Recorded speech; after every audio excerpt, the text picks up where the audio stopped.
Praise the lord. దేవుని ఘనమైన శ్రేష్టమైన నామమునకు మహిమ కలుగునుగాక. ఈరోజు దేవుని వాగ్దానము, ఇశ్రాయేలును కాపాడువాడు కునుకడు, నిద్రపోడు, యెహోవాయే నిన్ను కాపాడువాడు. 121వ కీర్తన 4వ చరణము. ఈ ఉదయకాల సమయంలో మహోన్నతుడైనటువంటి దేవుడే మనందరితో మాట్లాడుతున్నాడు.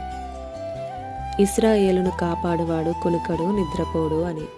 ఒక్క నిమిషం ఆగండి. మీరు ఎలా ఉన్నారు? మీ జీవితంలో శోధన, బాధ, ఆవేదనతో, కష్టాలలో ఉన్నారా? ఒకవేళ భయంకర పరిస్థితుల, దిక్కుతోచని స్థితిలో ఉన్నారా? ఈ పరిస్థితులలో ఉండి బాధపడుతూ ఉన్నారా? ఒకవేళ ప్రకృతి వైపరీత్యాలను చూసి భయాందోళనకు చెందుతున్నారా? ప్రియ సహోదరుడా, సహోదరి, ఒక్క మాట, ఏ పరిస్థితులలో నీవున్నా మన దేవుడు గొప్పవాడండి. మన దేవుడు మహోన్నతుడు. ఆయన నీ దగ్గరకు వచ్చే దేవుడు.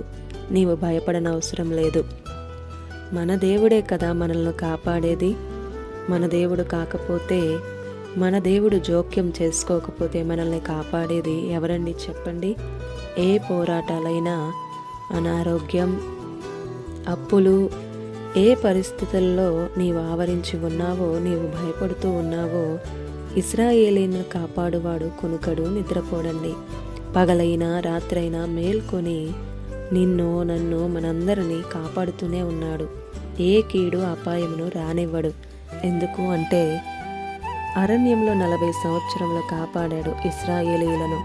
పగలు మేఘస్తంభముగా, రాత్రి అగ్నిస్తంభముగా ఉండి వారితో నడిచిన దేవుడు ఆయన.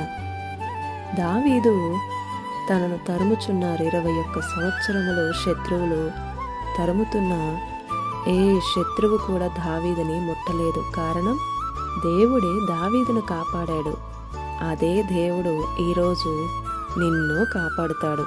అలాంటి గొప్ప దేవుడు నీకుండగా ఎందుకు భయం? దేవుడు నీకు తోడుగా, అండగా నీ చుట్టూ ఆవరించి ఉన్నాడు. నీ దేవుని బట్టి ధైర్యం తెచ్చుకో. ఆమేన్. ఈ దిన వాగ్దానం మనందరి జీవితాల్లో నెరవేరాలని కోరుతూ దేవుని సువార్త పరిచర్యలో మీ సహోదరి ప్రసన్న.